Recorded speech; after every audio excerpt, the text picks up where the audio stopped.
Place in History.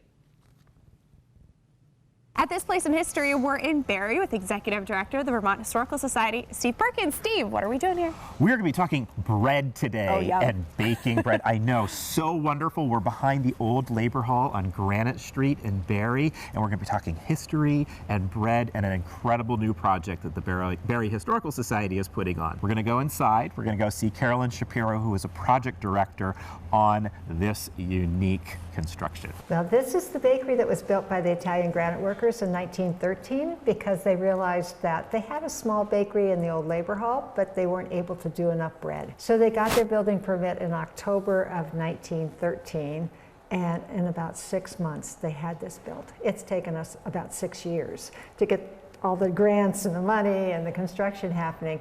What did the Labor Hall and this bakery mean to especially that Italian community here? Well, it was a wonderful gathering place. In fact, the Labor Hall was financed by contributions from the community and the workers of the community doing it together.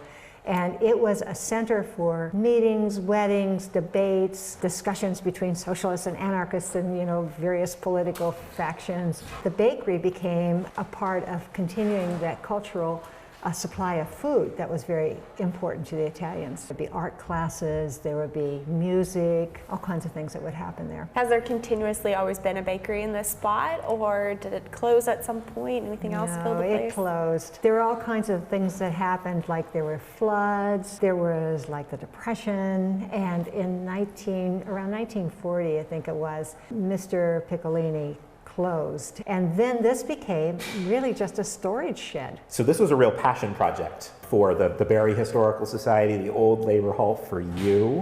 What went into bringing this bakery from a storage facility to what we're looking at right now? It started out with Kickstarter. And the Kickstarter was this wonderful way of bringing it back the same way it had originally been built, with the community coming together. So what is the vision for the project? What is it going to look like at the end results? Well, part of the vision is that I want very much to continue to include as many young people as possible. It was Youth Build that replaced the roof. It was Youth Build that helped to repair the back wall and to do some brickwork, and it's U32 students built the tables. Spalding students are helping with electrical and doing cubbies. So as much as possible, I want to continue to have students be a part of it. So when we find a baker that hopefully will use this facility for 3 or 4 days a week as a kind of a startup bakery, one of the conditions will be to have teen apprentice that can be learning how to do the baking.